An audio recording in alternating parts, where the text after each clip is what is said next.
Fare lo yogurt in casa senza macchinetta e con soltanto 2 ingredienti è davvero semplicissimo. Date un'occhiata a questo video e provate a rifare ciò che vi mostrerò, perché vi assicuro che quando otterrete risultati proprio come questi sarete contenti di averlo fatto. E ricordatevi, questo è uno yogurt naturale, senza conservanti, senza zuccheri e senza coloranti, quindi ottimo per tutta la famiglia.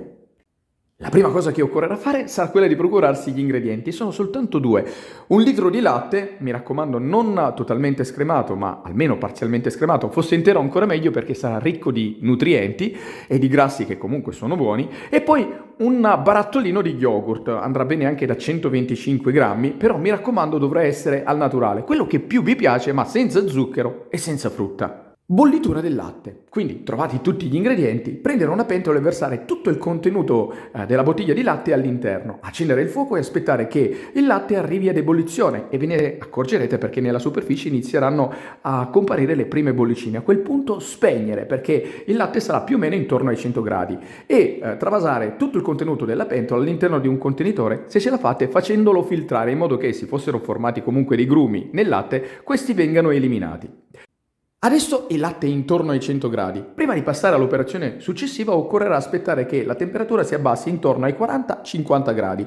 Trascorsa all'incirca mezz'ora la temperatura si dovrebbe essere abbassata da 100 gradi più o meno a 40-50 gradi, che è la temperatura che serve a noi. Quindi prendere un termometro da cucina ed andare a verificare se effettivamente la temperatura è quella corretta.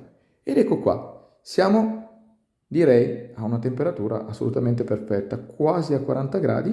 Quindi adesso si può procedere con le operazioni successive. Nell'ipotesi che voi il termometro non ce l'abbiate, allora non vi preoccupate, basterà prendere un dito e metterlo all'interno del latte. So che sembra poco igienico, ma piuttosto lavatevi bene le mani e quando non vi brucerà più le dita, allora quella sarà la temperatura ideale per poter procedere.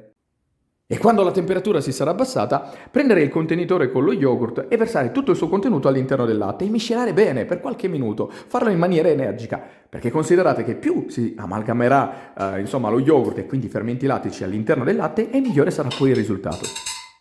Arrivati a questo punto, procurarsi dei contenitori. Andrebbero benissimo anche dei bicchieri da coprire poi con della semplice stagnola, però se ne avete la possibilità, procuratevi dei contenitori che si possano aprire e chiudere ermeticamente. In questo modo si creerà una sorta di sottovuoto che potrà comunque far mantenere il prodotto all'interno del frigo per parecchi giorni. Trovati i vasetti, non resterà altro che riempirli. Considerate che io riempio più o meno 7-8 vasetti da 125 ml l'uno. Ovviamente più sarà grande il contenitore, meno contenitori occorreranno.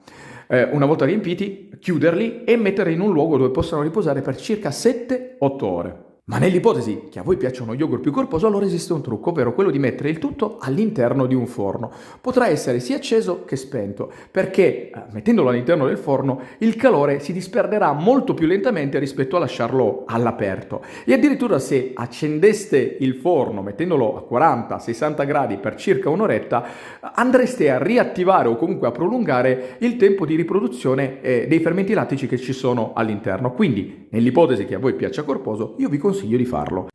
E trascorse 8 ore, sia che l'abbiate messi all'interno del forno oppure no, riprendere il tutto e metterlo in frigo per circa 3 ore e da lì in poi lo yogurt sarà pronto per essere gustato. Il risultato, guardate cos'è, è incredibile. Guardate la compattezza di questo yogurt. E alla fine dell'operazione, questo è il risultato, davvero incredibile. Adesso ve lo mostro, guardate un po'. Quindi, questo è lo yogurt, spero che si possa vedere. Girandolo non viene giù nulla perché è diventato completamente duro. Spero che si veda. E vi faccio vedere la consistenza. È una cosa davvero incredibile. Spero che si veda.